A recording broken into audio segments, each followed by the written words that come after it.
Udah lama banget gue nggak buat video ngopi 3 in 1 atau ngobrolin persoalan Indonesia 3 topik dalam satu video. Dan di video ngopi kesempatan kayak ini kita bakal melakukan ngopi 3 in 1, di mana ada 3 pembahasan yang menarik banget yang gue temukan di Facebook yang mungkin bisa kita diskusikan bareng-bareng. Pertama, kita bakal ngebahas soal bagaimana laporan damkar ini nggak selamanya sepertinya harus direspon sama damkarnya sendiri gitu ya. Karena ada postingan yang ngasih tahu katanya kalau misalnya ada seorang wanita yang bahkan minta tolong damkar untuk cari HP yang ia lempar sendiri ke sungai. Oke, terus habis itu kita bakal ngebahas tentang berita yang katanya ada polisi dibegal di Bekasi, di mana motornya dibawa kabur sama pelaku. Ini agak sedikit ironis, tapi gua rasa ini jadi pembahasan yang bagus buat kita semua di video ngopi kesempatan kayak ini. Dan yang ketiga kita bakal ngebahas kembali soal permasalahan AI, karena gue baru dapat postingan yang menarik dari admin grup bagaimana cara kita memberitahunya atau BCKM Mas Irfan gitu ya, dimana dia ngasih tahu ke orang-orang di grupnya kalau misalkan ada sekumpulan keluarga yang tidak sadar kalau misalkan mereka murtad gara-gara AI Ghibli.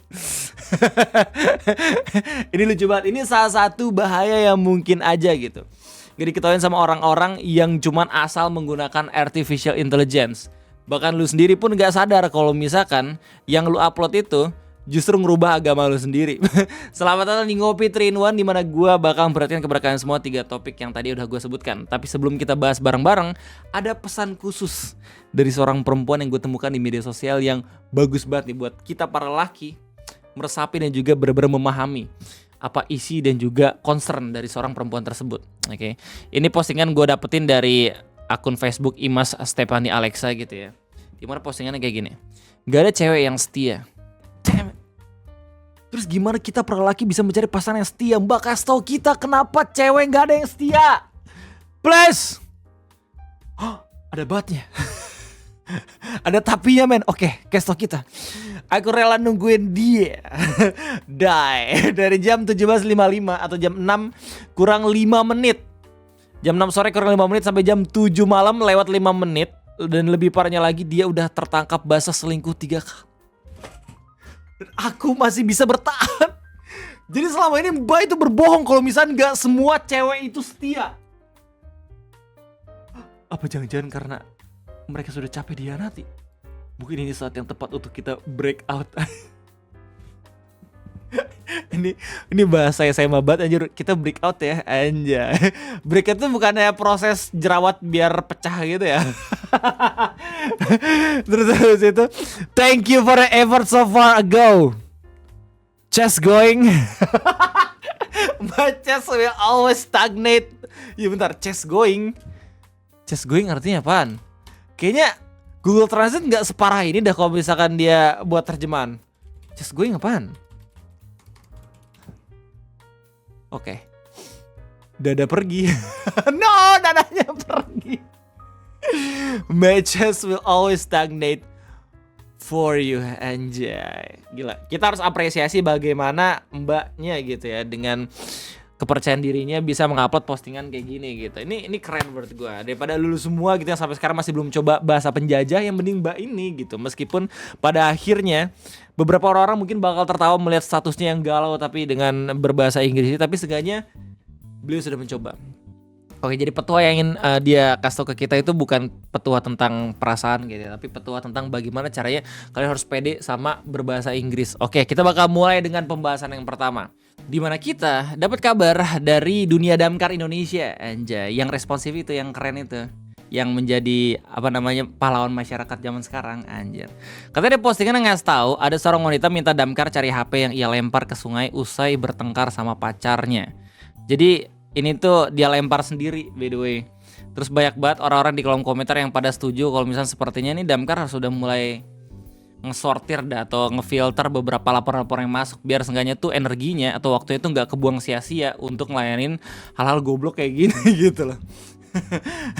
Kayak ini mau dari resiko dari simbanya, ngapain diurusin ya nggak sih ya, meskipun mungkin secara pencitraan bagus gitu ya, tapi dari postingan ini mungkin orang-orang langsung pada belajar kalau misalkan masyarakat di negara kita tercinta emang bener-bener kalau misalkan dikasih hati mintanya jantung.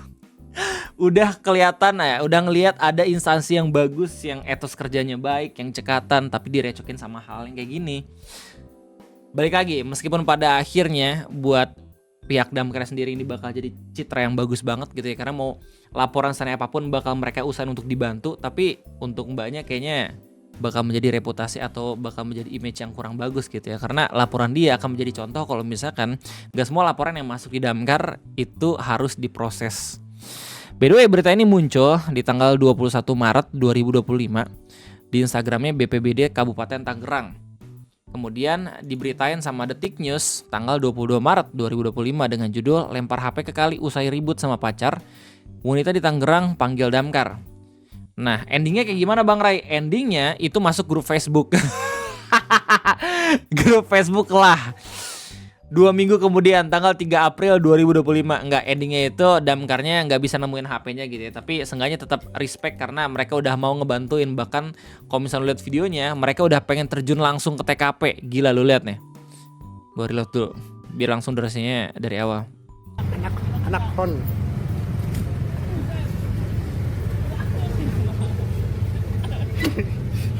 Mbak gimana sih ini jatuhnya? Yuk maju. Wait, bentar. 21 Maret puasa kan ya? Mbak pacaran waktu puasa? Party pooper. Mbak tahu nggak kalau bisa pacaran waktu puasa nanti pahalanya itu nggak ada? Maksudnya gini, ini kronologinya gimana Mbak? Dilempar apanya? Sama siapa? Aku sama aku sendiri. Kok bisa gitu? Dia lagi kesel kali. Oh, lagi berantem Ya lagi kesel kali kan mbaknya yang lempar. Seenggaknya jawabannya pasti gitu, Mbak. sama cowoknya. Dilempar. Kenapa nggak minta tolong ke cowok atau mantan lo aja, men? Kasian anjir, maksudnya kayak Damkar ini punya tanggung jawab lagi gitu buat tetap siaga agar kalau misalnya ada titik-titik api yang muncul di daerahnya gitu ya bisa langsung cekatan pergi ke sana gitu. Tapi malahan ngurusin yang kayak gini gitu loh. Tapi tetap respect sih sama mas-mas atau petugas Damkar ya, gokil emang. Sudah up pencarian. Gila loh, sampai turun ke kali anjir. Di kali.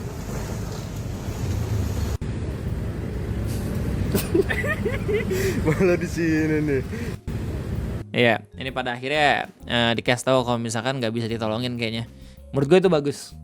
Oke, karena seenggaknya efisien juga dalam ngurusin laporan. Di satu sisi mereka bisa kasih tahu ke masyarakat kalau misalnya segala macam laporan diproses, tapi di satu sisi lain mereka juga seenggaknya berpikir gitu kalau nggak semua laporan sepertinya benar-benar harus ditangani secara serius. Oke, kita bakal masuk ke dalam topik yang kedua. Ini agak sedikit ironi. Katanya ada polisi yang dibegal di daerah Bekasi, di mana motor itu dibawa kabur sama pelaku.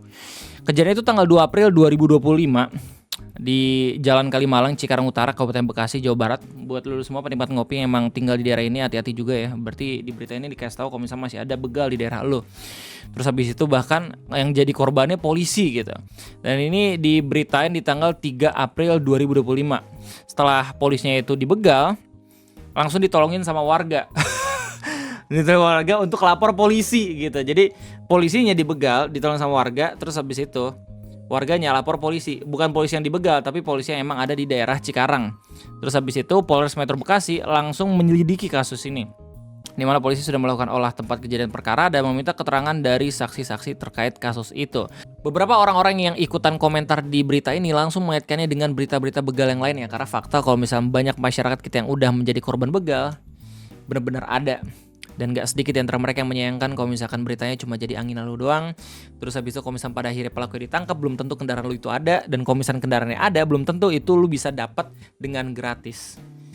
Jadi orang-orang tuh banyak yang menyayangkan lewat berita ini. Masa iya sih harus nunggu anggotanya dulu yang jadi korban baru sadar kalau misalkan ini merupakan tugas utamanya mereka gitu, untuk menjaga wilayah agar orang-orang di sana nggak harus takut lagi ikut ataupun beraktivitas di jam-jam malam atau jam-jam yang rawan. Kayak gitu cuy. Apalagi kalau misalnya kita throwback dikit gitu ya, ada berita tentang begal gitu yang korbannya itu malah ngelawan balik. Terus habis pas satu ngelawan balik, si pelaku begalnya justru terluka atau bahkan sampai meninggal. Terus pihak dari keluarga si begalnya itu langsung ngelaporin si korban sampai pada akhirnya jadi tersangka. Meskipun kalau misalnya ikutin beritanya gitu ya langsung dibebaskan, ya nggak sih, karena emang itu termasuk pembelaan karena menjaga harta benda. Tapi agak sedikit miris sih waktu ada pihak polisi yang ditanya sama wartawan, terus kalau misalnya kita dibegal harus ngapain Pak? Lari aja gitu. Biarin motor ditaruh di situ.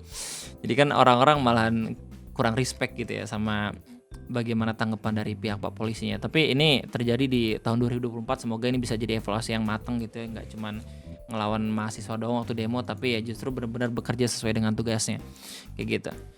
Gimana tanggapan lu? Silahkan tulis di kolom komentar. Kita bakal masuk ke dalam pembahasan terakhir. Ini pembahasan yang agak sedikit refreshing gitu ya, dimana ini dikabarin sama Mas Irfan, admin dari grup Bagaimana Cara Kita Memberitahunya, dimana ada orang di Facebook yang secara tidak sadar ngupload foto lebarannya dia bersama keluarga, terus pakai filter AI yang kalau misalnya lu lihat lebih detail mereka langsung ganti agama gara-gara pakai filter artificial intelligence. Islam Kristen AI mengerti mungkin bagaimana lubuk hati yang paling dalam mereka gitu. Ini miris ya menurut gue. Jadi sekali lagi gue kasih tahu kalau misalkan lu boleh menggunakan artificial intelligence, lu boleh menggunakan fitur-fitur yang bisa mempermudah lu dan mengerjakan sesuatu menggunakan AI gitu. Tapi jangan sampai lu malahan nggak tahu hasil outcome ataupun malah dikerjain sama AI itu sendiri gitu ya, tanpa lu sadarin gitu. Tetap jadi operator atau tetap menjadi orang yang bisa memegang kendali AI yang emang sedang lu pakai, bukan menjadi seseorang yang justru diatur sama artificial intelligence kayak gitu. Pembahasan ketiga singkat banget. Jadi untuk menambah topik gue bakal mengakhiri video ngopi ini dengan sebuah video tentang joget velocity terunik yang pernah gue temukan di media sosial.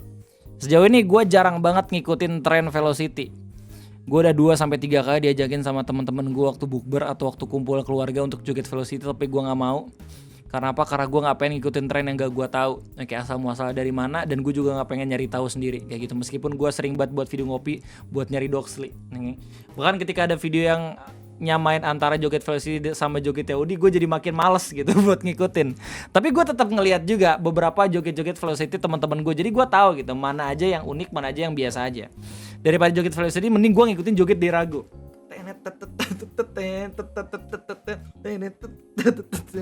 Nah ini ada salah satu joget velocity yang paling unik yang pernah gue temukan, yang dikirim sama Om Dapi Tripana di grup lah. Emang jogetnya bikin unik kenapa bang? Nah kita lihat bareng-bareng gitu ya videonya kayak gimana.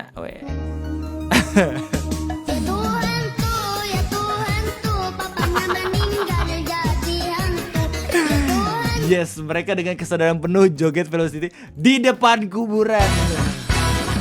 Akhirnya udah sampai tahap ini gitu ya. Gue gak ngerasa kaget sebenarnya, soalnya banyak banget tren-tren kentut di Indonesia gitu yang pasti diakhiri dengan mereka melakukannya di depan kuburan gitu. Dengan sebuah fakta kalau misalnya banyak banget konten kreator yang emang mengeksploitasi cerita hantu dan bahkan hantunya sendiri gitu ya, nggak tahu apakah itu cosplay atau bukan, nggak ngebuat gue kaget dengan adanya video-video yang kayak gini. Tapi sejauh ini yang paling unik. Jadi itu aja mungkin topik ngopi 3-in-1 pada kesempatan kali ini. Sekali lagi terima kasih banyak udah nikmatin Yapping gue dalam beberapa menit. Kalau misalnya kalian suka jangan lupa like, dan kalau misalnya kalian semua belum subscribe jangan lupa buat subscribe. Sekali lagi terima kasih banyak. Sehat-sehat kalian semua. Kita ketemu lagi di next video. Sampai jumpa.